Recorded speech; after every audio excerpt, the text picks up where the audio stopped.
This rupturing pipeline serves as a physical mirror for the global financial system.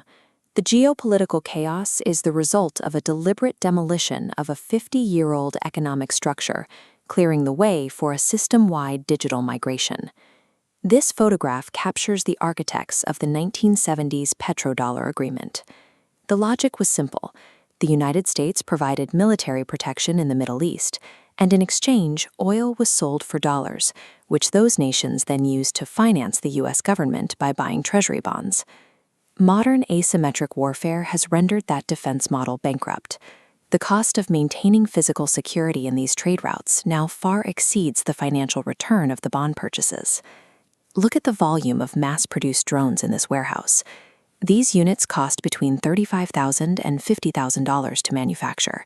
To intercept just one, the U.S. military must deploy a missile costing $3 million. That 300 to 1 cost ratio is mathematically impossible to maintain over time. The United States recognized that protecting physical oil flow is a failing strategy, signaling a calculated retreat from the region rather than an organic defeat. We're seeing the physical evidence of this shift today. The withdrawal of American bomber escorts from hubs like Dubai serves as a marker that the era of trading military muscle for oil security is ending. Simultaneously, the legacy financial rails are losing their utility. The SWIFT messaging network, which banks use to settle international trades, has been turned into a tool for sanctions. This political usage has caused global participants to seek alternatives that cannot be used against them. This creates a structural crisis. If the U.S. moves away from the petrodollar and trust in SWIFT evaporates, how will the U.S. find enough buyers for its debt to keep the economy functioning? The old pipeline is being allowed to fail because an automated digital network has already been constructed underneath it to take its place. The new foundation moves away from physical geography toward a simulation of glowing fiber optic cables, a borderless digital web. The strategy is to decentralize the buyers of U.S. debt.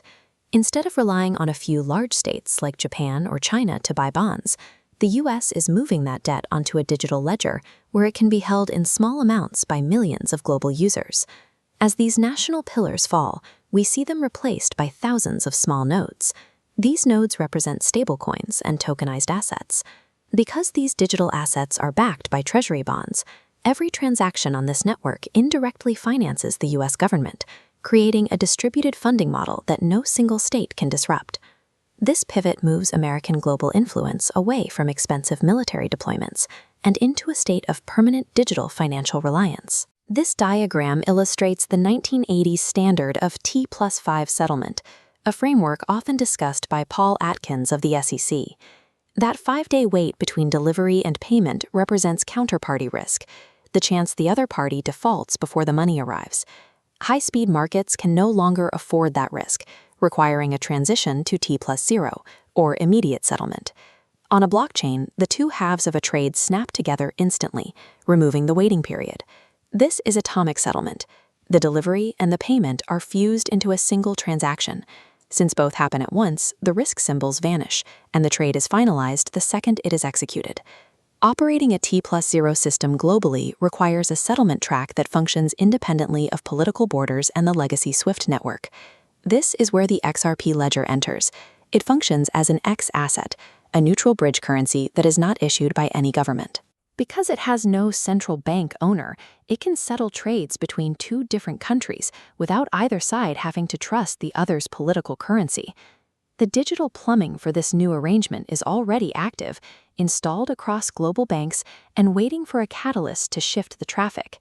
The catalyst for the switch is located here, in this satellite view of the Strait of Hormuz.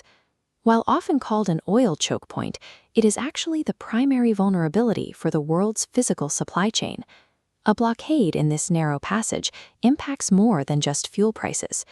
Regions like Dubai rely on this single strait for 90% of their food supply. These desalination plants represent the region's only source of fresh water. Their coastal exposure makes them an easy target. If they are disabled, a humanitarian crisis would unfold in less than 2 weeks. The sudden failure of these physical supply chains creates a black swan event, the shock necessary to force the global economy off its slow legacy infrastructure.